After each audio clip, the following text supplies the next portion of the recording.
If we want to protect the places we love, we must vote. But first, let's start at the beginning. Here, here, here, and here. Our country claims to be built on a lot of things: ideals, law, truth. But the one thing that's perfect, what America's actually built on, is the land. This land, this land, this land, this land. For some of us, our ancestors have been here forever. Others arrived centuries ago. Others did not choose to come here at all. And others were simply our parents looking to give us new opportunities. But despite our different paths, we all converged here, on this land, not made for you or for me, but for everyone. You see, the land is our common ground. The mountains, the slopes, the forests, the crags, and the coasts. The places we play and the places we escape to. We cannot continue to allow our seasons to shrink, our rivers to be polluted, our skies to warm, and our forests to burn. So we must rally around the other thing that unites us, our right to vote. Because no matter who you are, if you love the land, you are a member of the outdoor state. 50 million people strong, not defined by borders or party lines, but by passion for places we love, bigger than any other state and more powerful too, but only if we vote. So let's stand for our common ground, whether our common ground looks like this, or this, or this. If you love the land, it's time to make a plan to vote. Make your plan to vote at makeadamplan.org.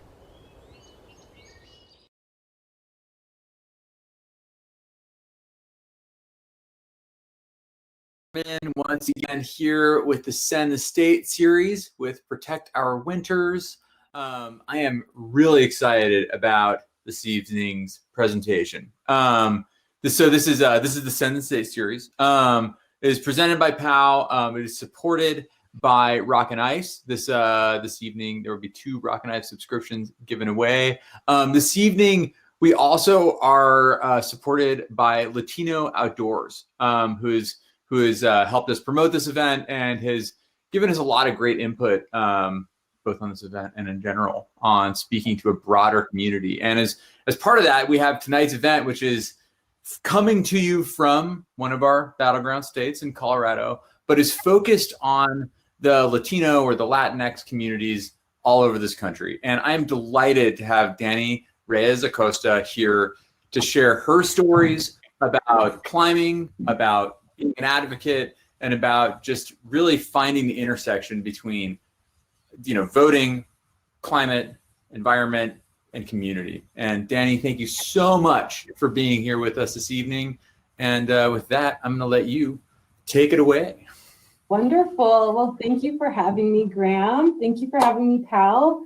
And thank you everyone else for being here. This is such a wonderful and special opportunity to just take the mic and speak to mi gente. And it really just means a lot to me that you would honor us with your time here. So thank you everyone in the audience for showing up. I'm super excited to kick this off. So my name is, I'll get into my name and a little bit more about me in just a second, but my pronouns are she, her, and I'm coming to you currently from the ancestral lands of the Ute and ancestral Pueblo people. So today we're going to talk a little bit about me, who I am as a person, but also how I've moved through different places around the world in my climbing and mountain journey, and how that relates to the bigger world and really how it all ties together. So my full name is Dani Catalina Reyes Acosta. Again, my pronouns are she, her, and I don't really like to define myself by my job or any one thing I do, so I'll just throw a few things at you. I'm a splitboard mountaineer, so I'm a rock climber and I like splitboarding and put the two together. I'm also a freelance brand inclusivity strategist. I'm a writer and I'm an educator. And sometimes I like to take sassy photos on the wall. So a little bit about what I've done in life, and it's, Pal gave me an opportunity to make this slide into a lot more, but I took the challenge and just made 3 bullet points, which is kind of a crazy and scary thing. But I kind of put my accomplishments into three areas. So my descents, snowboarding and skiing, or snowboarding and splitboarding, as well as ascents, have been in 8 countries. So around the world, in the Andes, the Cascades, the Coast Range up in Canada, the Rockies, Sierra Nevada, and the Tetons, and then individual ranges within. My work is really all about marrying the passion I have for the type of work I do and the recreation I have for itself with progress. And so I say 2014 because in 2014, I had kind of just totally reset my life, which we'll get to in a second. And then the third piece is something I'm really proud of throughout my career, and I think more and more, and probably one of the reasons I'm talking to you today is because I've been recognized as, the titles have been different, but basically a champion of change. So the Primavera Initiative, if anyone here from, is anyone here from Latino Outdoors or saw the event on Instagram, I'd love you to let me know in chat, because Primavera Initiative was founded by the founder of Latino Outdoors in partnership with several other leaders in the outdoor community.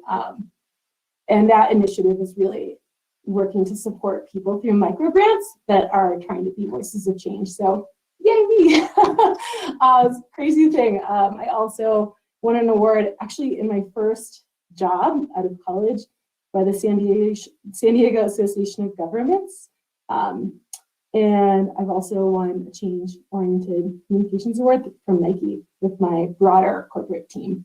So I'll get into that and these kinds of accomplishments a little bit more, but I think there's kind of like one thread that links them all together, because, you know, this presentation isn't really about just who I am as an athlete or who I am as a creative or a writer, or who I am as a Latina or a multiracial person. It's really about everything. And so these aspects of identity, I try to really think about in an intersectional way, because I am all these things. And it's kind of one of the exciting but also scary things.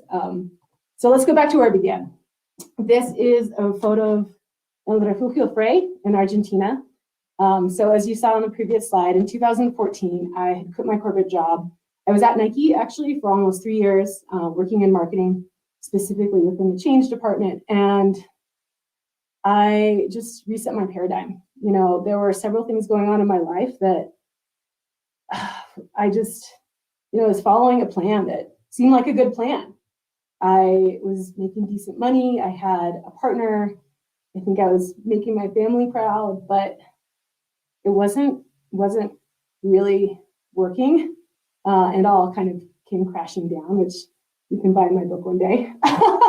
So one day I basically booked a one-way to South America, and I ended up, after 4 months of mountaineering and surfing, at this place called Refugio Frey, which is where I really, really fell in love with climbing.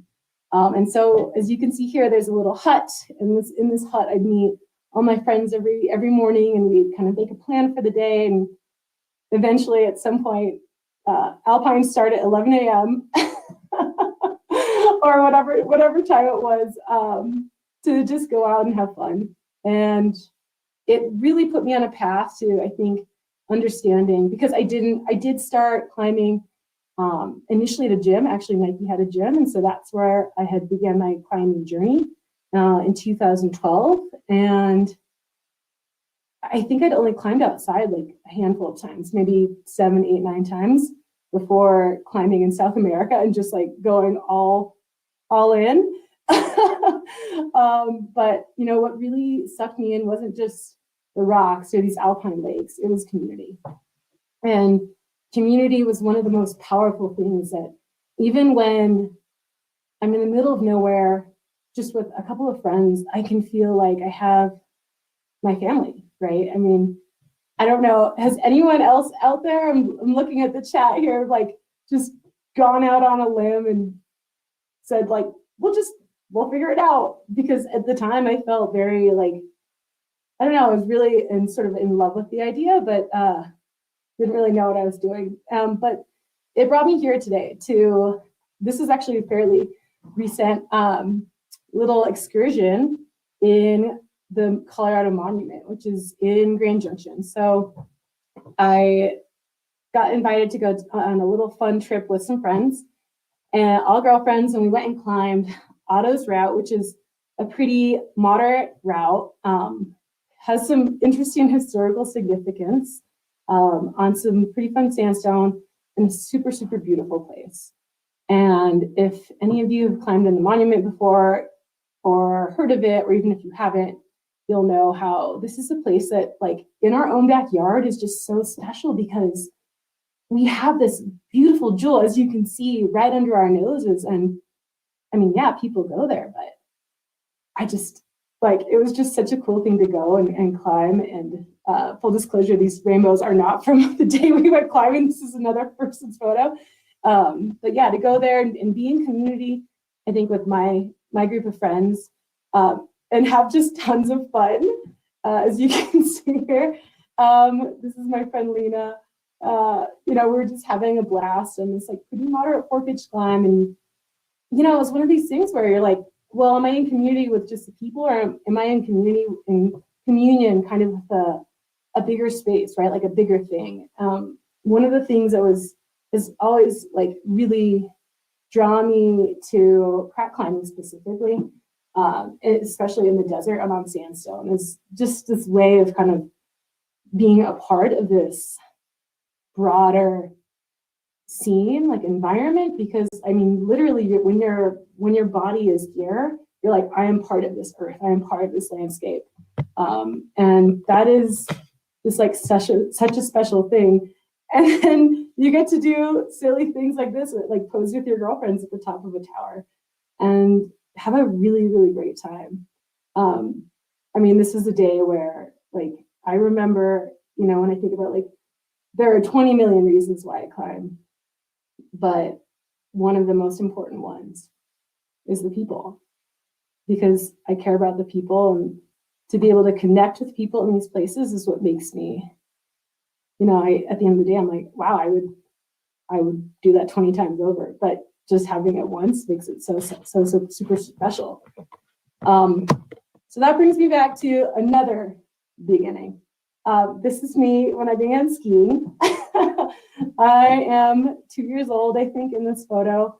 I'm over here with my dad, who taught me how to ski and is no longer with us. And then this is my mom in the really cool leopard outfit. Mom, if you're out there, I know you're there. I'm still so jealous of your skis, and my 2 younger sisters. So I'm over here on the left. But climbing is really fundamentally a part of a bigger journey of returning to the mountains and returning to, I think, like some sort of like intrinsic joy that I had as a child, because I lost my father when I was much younger. And so going back to the mountains was this way to try and reconnect with that past at the same time as build my own future. And if you do check out the Latino Outdoors blog that I wrote, it's just latino.outdoors.org/blog. It's all about this journey. And so you can read a little bit more about it there. My parents never thought that their eldest daughter would have a corporate job and get a good degree from a university and then go live in a van and start split-boarding and climb all over the place. And, I dealt with certainly some judgment and I shouldn't say, well, yes, there was judgment for sure from my family, but, it just brought me such great joy. And at the same time, I was working on, what I talk about in the Latino Outdoors blog is this idea of alcanzando. So alcanzar in Espanol is like, for the non-Spanish speakers, is like about attaining or reaching or acquiring. And so to me, there's just like this really cool, I'm a writer, obviously, and like I'm kind of a word nerd. And so to be able to play with words in English and Spanish, think about alcance, it's like, well, I mean, if I can do this thing where I climb, or I can do this thing where I ski, like what else can I do in my life? And like, it's still super surreal that I'm here talking to you today. So again, thank you for being here. So back to skiing. I've been skiing since I was 2. I took a very large break between 14 and 30, basically, 27, 30. And it was only when I was back in South America that I picked it up again. Actually, I got my ARI cert in Chile in Spanish, which was kind of a cool experience. And hopefully ARI will do some certs in Spanish soon here in the USA, but we'll see. So I'd always had this crazy idea from when I first started climbing that at some point in time I could bring together my climbing and my snowboarding. And as you can see here, there's some, and as any of our skiers out there know, like backcountry skiing is really, really fun. And it's just soul filling and just really, really, really great stuff. But yeah, so going back to the idea of like, how do I bring these two together? I knew that from my years of travel and adventure and such, that if I went to a place where people do this kind of thing, I could cultivate some of those skills. So I went to the Tetons, which is the home of North American mountaineering. And I had just a couple of friends, but they were really excited to get after it. And I'm here skinning up into Grand Teton National Park with my friend Sofia Jaramillo, who's a wonderful photographer, and our other friend Sophia Schwartz took this photo. So if they're there, like holler, you ladies are so rad. And it's again back to community. These people are who helped me become who I am today.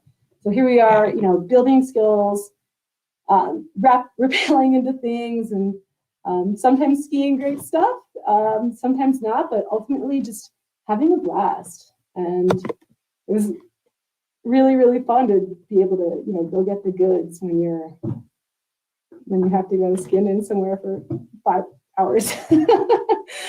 But the rewards are there. And of course there's that personal reward and that community reward. But, what that brings me to now is just this idea of, what does the reward mean for everyone else? And I'm curious to know, I'm looking at our poll here, we have quite a few people that are skiers and words, they're doing all the things. Cool. So what we're looking at here is a map of the Colorado River. So I recently went through a huge amount of learning just to figure out kind of like, where does our snowpack go? Like, how does it, bear with me. If you know anything about, like, I think 6th grade science and the hydrological cycle, we understand the basic concept of rain falling and turning into snow, goes into the groundwater, goes out to the ocean, comes back, right? So it's all a cycle. But I didn't know the level of detail to which, some of our upper basin states like Wyoming and Colorado really support the lower basin states and some of the implications there. And it was really, really wild to me to start thinking kind of holistically about how all of these pieces fit together.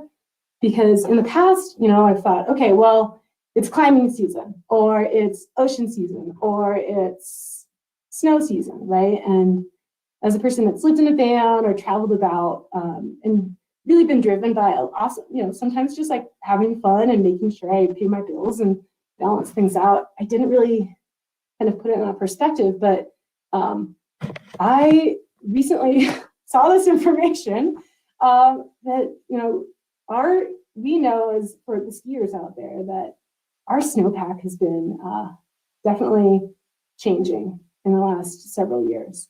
And this statistic that came out last year in the study just totally blew my mind. For every 1.8 degrees Fahrenheit that our Earth warms, we're losing another 9.3% of our snowpack. The reason that's important is not just because our snowpack keeps us safe or makes great POW, it's also because it goes down river and supports other communities, or it supports other seasonal sports. It supports, like, for example, my mom in California, or it supports our ability to have fun on the river. So here's an illustration of our snowpack in 2016. And the dark blue is where there's a lot of snowpack, and the light is where there's significantly less. And here it is in 2000. Oops, Sorry, that's actually 2018. So there's a fair bit of difference. As you can see, a lot less dark blue. And the reason that's troubling is because, like I said, it's not just our snow for one season. This is the Grand Canyon. It's not just our ability to walk. If anyone is from California or Arizona or Las Vegas or Nevada, you know how important water is. But everybody needs food. And water in the Colorado River is what feeds 40 million, or gives 40 million people the ability to not just recreate. This is Blue Mesa Reservoir near Gunnison, but also live. This is a photo of Lake Powell. As you can see, all of these light colors, our water levels have been dropping. Like I said, we've been in a 21-year drought, which, even though we had a spike in snowpack a couple of years ago, has been still gradually declining. And here we are again in Lake Mead. This is outside of in Nevada, outside the Hoover Dam. Again, that light color is all going to be where the water line used to be. Unfortunately, they call it a bathtub ring, or maybe fortunately, I'm not sure. But this photo, if we zoom back out and remember that the Colorado River isn't just fed by snow in Wyoming and Colorado and shared all the way down to California, Nevada, Arizona. It's also goes to Mexico. We also share water with tribal lands. And this right here is the Colorado River Delta. And for many years now, the water, this is where our river meets the Sea of Cortez in Mexico, and it hasn't gone through. On better days, maybe the water would go all the way to the ocean. And maybe things like our family would be able to be sustained. As a person this is my mom. So I'm plugging my mom, A, because I love her and she's my mom, but also it's her birthday. So this is my mom and Tia Becky making tamales. But I'm here as a product today of the land. My mom and her siblings worked their summers in the grape fields, picking grapes so that they could make our lives better. And again, here I am today talking to you. And without water and without our land, we wouldn't just not all eat. We wouldn't just not have a livelihood. We wouldn't have families the way that it looks today. This is my tata, my Mesio, my tia Carmen, tia Coyo. So they're also, this is so tata and tia Carmen and tia Coyo are all, first generation immigrants. And again, literally products of the land. So that brings me to who are we today? Our community of people that love the outdoors, that are skiers and snowboarders, climbers, hikers, runners, mountain bikers, hunters, and fishers, we represent 15 million people. That is, I believe, bigger than the state of Texas. I'll need a grant double check on that later. But the outdoor state, if we own our power, right? We have this incredible ability to make a difference. And the outdoor state, all these people, it's you and it's me. And these are all my friends that I recreate with, that I grew up with, that have defined my experiences in the outdoors. And if we bring it back to what is community and what is the outdoors, they are, to me, inseparable. Right? It's just not the same to go on a trail run alone as it is to go with a friend.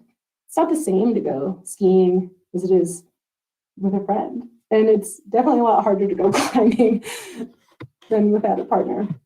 So, this talk today is really about encouraging us to think about how do we defend our land, our Mother Earth. Defiende nuestra tierra significa stand for your playground. And owning the fact that we are here on this earth, she is our mother, and that all of us that love the land can be her defenders. So at the end of the day, what we all need to do is say, if we have there's one choice we can make. The most important choice we can make for not just our 4 years, but our future is to vote. And if you need to vote, if you're going to vote, then what you need to do is make a plan. So with that, I will call Graham back, and maybe he can come and tell us a little bit more about how we can do that. Danny,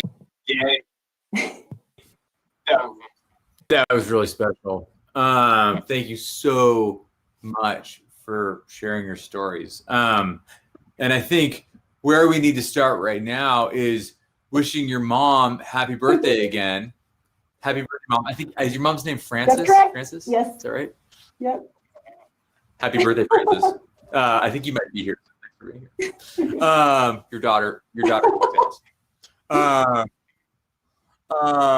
That was really powerful, Danny. You know, when we talk about protecting our winters, we're talking about snow. That's kind of the obvious, winter, snow.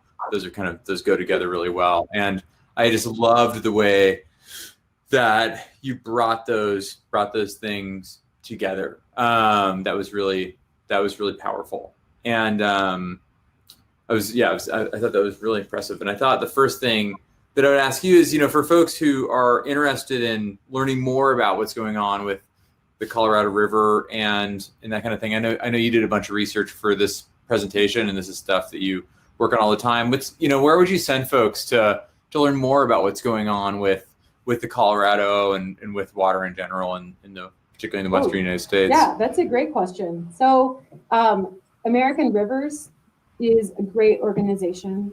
They have a really powerful, if you want to watch a really cool video that'll get you really pumped up, but also I think, to me, I was like, I have to do something now. They have a video in both English and Spanish called I Am Red. So in English, it's I Am Red. And in Spanish, it's Yo Soy el Rojo, which is the river red. And it's like a poem. I'm happy to drop the link in momentarily, or maybe one of our other team members can. Another great resource is going to be watercalculator.org. And you can learn a little bit more about our own impact on the land, and then what you can do, and just kind of generally learn, because honestly, it's strange. As a person that, I don't know if you can see behind me, that wheelbarrow of squash. In the last couple years, my partner and I have basically started a micro farm, and so to me, water has never been more important, and I've never really wrapped my head around it in a way that I have in the last couple of years, but even in the last couple of weeks. And it's just really, really mind blowing. So yeah, like I said, watercalculator.org or American Rivers are both great resources, and I definitely just start there and jump on in. That's awesome. And I really appreciate that. And I think, your presentation really ties things together beautifully in terms of water, in terms of winter, but also in terms of our community and how big our community is. And I know that you've been doing some work kind of in terms of getting out the vote, specifically within the Latinx community in the United States. And I'm wondering if you could just tell us a little bit about that work and why it's important. Yeah, absolutely. I mean, I think the first most important thing is that, for the first time in history, the Latinx community is the largest non-white voting bloc. And in fact, if everyone in our community voted, it would change basically everything. So I mean, there's a big part of my own like shtick, for lack of a better word, or what I like, what I really hope to encourage people to do, and whether that's friends or part of my larger social media circle and family or what have you, is really just owning your power. And so, encouraging people to understand, like, really not just how can we move into our space as outdoors people, but also people that really, like, I mean, everybody has a say, but people that can really, really affect how things can change has really been like such a big light bulb to me. Just very galvanizing, shall I say.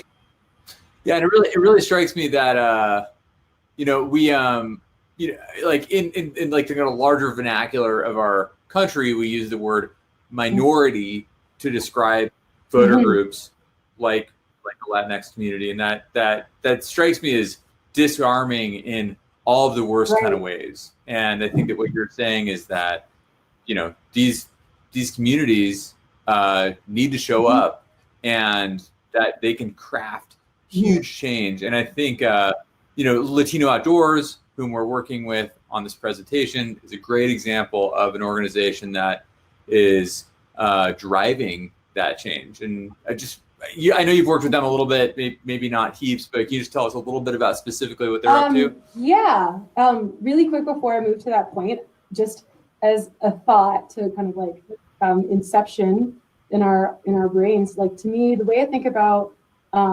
non-white individuals is not necessarily as a minority. A couple of years ago, I learned the phrase global majority.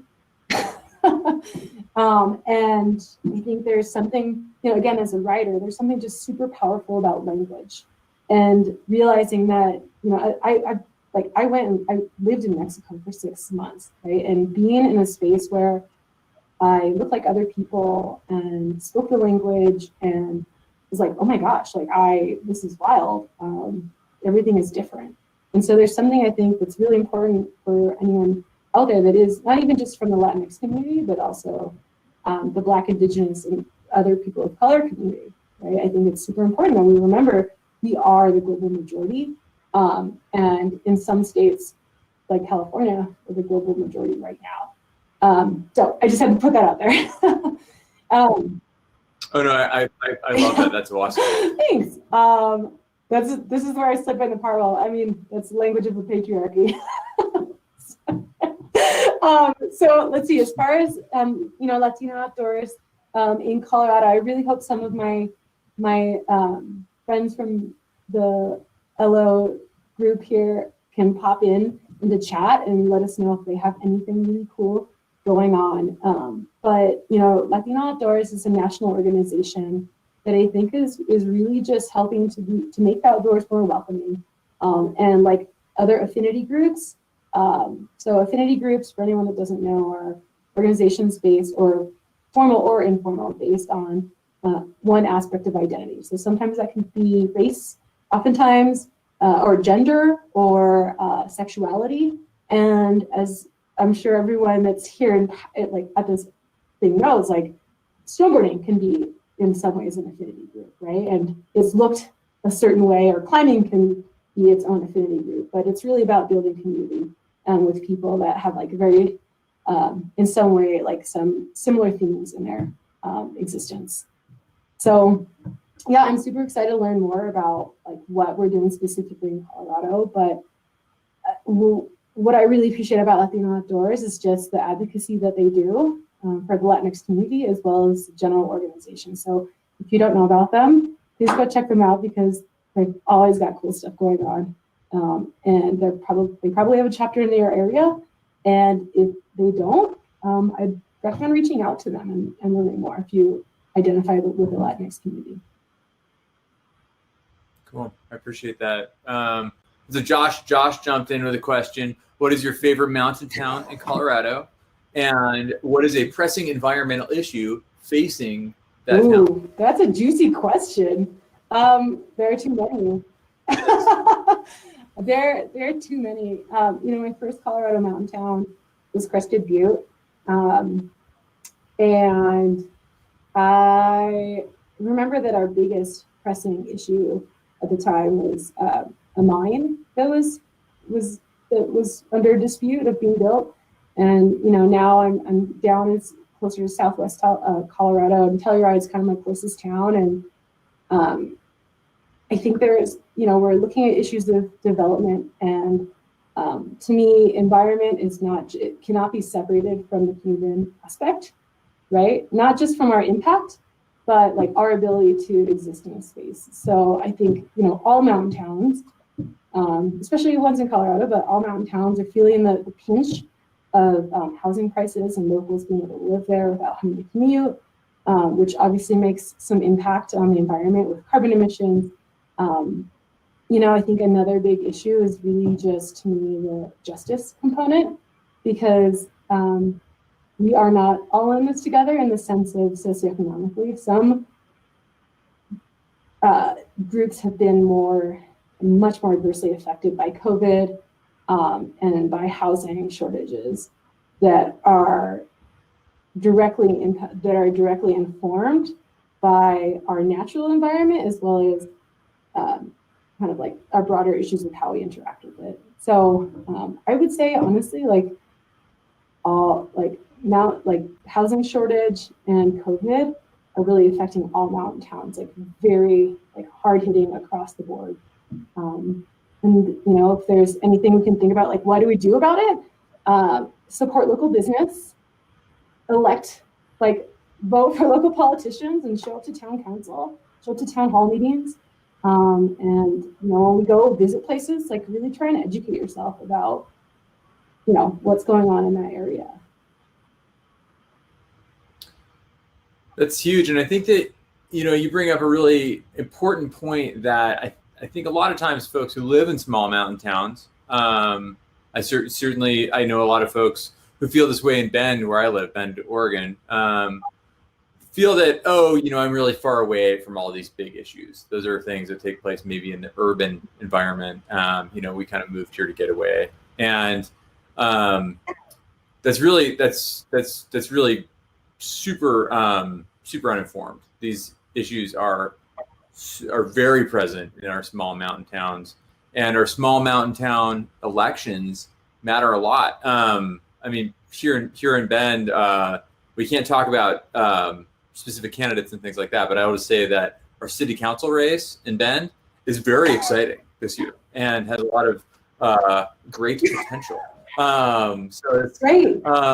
So I think that paying attention to those races and understanding those down ballot initiatives and races and even just that local stuff is so great. Well, important. honestly, actually, you bring up a great point of, I don't know if our questioner is from Colorado. It sounds like it, but if I look at our local and regional and Colorado races for county commissioner or sheriff or whoever, these are the people who are informing. Well, not sheriff, but are informing what happens to water, right? Right now in Western Colorado in District 3, that the choice that is made there will inform how Colorado works with water, but also how the rest of the lower basin states interact with water. And it's really wild. It is wild, and it is super important. Mm-hmm. And so I think my last question for you, Danny, is kind of back to what your hat says there. Stoke the vote. We've talked a lot about the importance of making a plan to vote. And we should be ultra clear that while the clock is, it is not too late. All the resources are still available, even if you haven't, even if you're just realizing, oh no, I need to go vote. That it's still, you still have time to jump in there. And if you have your ballot, you need to get that in. And so I want to ask you, maybe you already have voted, but what is your plan to vote, or what was your plan to vote? Yeah, I would love to tell you. So I did vote today. I just dropped off my ballot this morning. So my plan was simple. So first, in Colorado, everybody gets mailed a ballot. And because it's now too late to mail back the ballots, my plan was always to drop it off because I just get some weird satisfaction out of like putting in the envelope in the box, like a secure box that says, you know, there's like 24-hour surveillance, and there's just, I don't get the sticker, but I love just like, you know, dropping it in there. So the plan was, I think, kind of like just threefold. So first, like make sure I get my ballot, and the resources are like online for Colorado and every other state. Well, I think most states, to make sure that you are registered. In some places you can do same day registration, but I was like stressing out until I got my ballot last week, got my ballot in hand. And then I just went in and like, as I was filling out the ballot, like, of course, you know, there's information and news and media that can inform our like approach to different things. And I'm sure for some elections, we have certain predispositions over others for our bigger races. But for some of the smaller initiatives that like make a huge difference, like what we were just talking about, like our local elected district officials, you know, I really sat down like with my ballot and with my computer, and I went to some trusted sources and looked at their voter guides. And so those voter guides, you know, helped me make decisions based on climate and sustainability, or women's rights, or immigrant rights, and they just validated kind of the things that I wanted to make sure I saw in the candidates, and that was it. So then I dropped off my ballot, and I'm done. That's awesome, and it feels good, doesn't it? It does. Oh, important note. So because this could be potentially a contested race, I just saw a data point the other day from an official organization saying, don't take a selfie with your ballot itself, because that can invalidate your ballot. Okay. Does that include in the envelope? Fine. Just like, don't show your decisions. Okay. Like, keep that bubble. What is that bubble? Scantron to just put it in there. Got it. I took a selfie with mine, but it sounds like with just with the envelope. The envelope is fine. I think it's just the actual decisions. Okay. Well, Danny, I cannot tell you how much I appreciate you coming on. This has been absolutely delightful. Is there anything else you want to share before we sign off? I just hope everyone doesn't just vote, but also can realize that our voices make a difference on a day-to-day basis, right? Voting is the most clear manifestation of, I think, what we're trying to do. But, you know, in climbing, in the backcountry, your voice matters. And I hope you speak up across the board.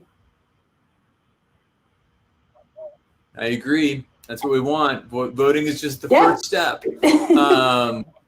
But it's an important step. So go out there and get it. Danny and I are going to sign off here. Before we do, though, happy birthday again to Danny's mom.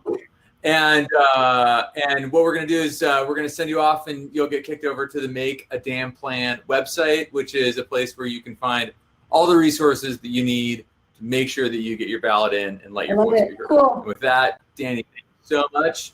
And everybody, thank you for joining us. Thank you to Pal, Rock and Ice, and Latino Outdoors for getting us together.